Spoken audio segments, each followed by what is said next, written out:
আমরা এই জায়গা রেখাট নিয়েছি, হ্যাঁ করে আরেকখান রেখাট আমরা দিয়েছি।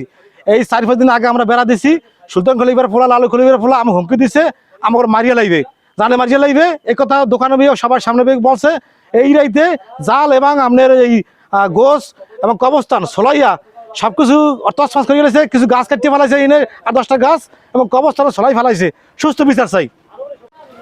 এই জমিন আমরা কলা নিয়েছি, কলা নেওয়ার পর 11 শতাংশ জমিন আছে। এই জমি আমরা ইয়াজ বদল দিয়ে দিছি, এখন নামে আমার জমিন রেকর্ড হয়েছে, আর এই জমিন আমার নামে রেকর্ড হয়েছে। এখন এই জমিন আমাকে দেবে না, আমাকে কবরস্থানে গরু বছরে অবস্থায় করে আমরা বেড়া দিছি। এই বেড়া দেওয়ার পর আর আমরা হুমকি তুমকি দিছে, অনেক গালিগালাজ করছে। এবার আমরা কিছু বলি নাই।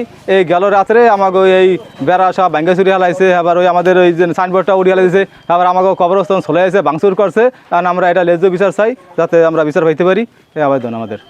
তারপরে এরা জোর জুলুম করে আমাকে ওই কবরস্থান তরসুপ করছে এবং আমরা এই চাইরো দ্বারা বেড়া দিয়েছে। এই বেড়াগুলো রাত্রে আইয়ে তারা সব ভাঙ্গে চুরিয়া কবরস্থান ছালাইয়ে এগুলো তারা সব নষ্ট করে ফেলেছে। আমরা এর বিচার চাই।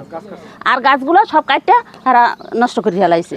9 তারিখে এই যে রাত্রে সকালবেলা আমরা উঠে দেখি আমাদের কবরস্থানে জাল নেই, সাইনবোর্ড নেই এবং কবরস্থানের বিশেষ বড় বড় গাছ, চাম্বুল গাছ এবং সুপারি গাছ সহ আমাদের বেড়ার অনেক গাছ কেটে ফেলছে এবং কবরস্থান ছড়াই ফেলছে। কবরের লাশ তোলার তারা পায়তারা করছে। এই অবস্থায় আমরা এখন আইনে আশ্রয় চাচ্ছি এবং ওই লোকেরা হলো এলাকার সবচেয়ে মাদক ব্যবসায়ী, তাদের থানায় চিহ্নিত মামলা আছে, কোর্টে মামলা চলে।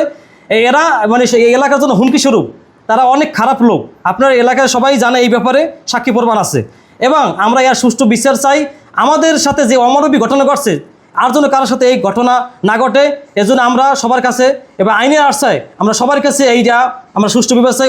অমানবিক কাজের জন্য আমরা এটা সুষ্ঠু তদন্ত চাই।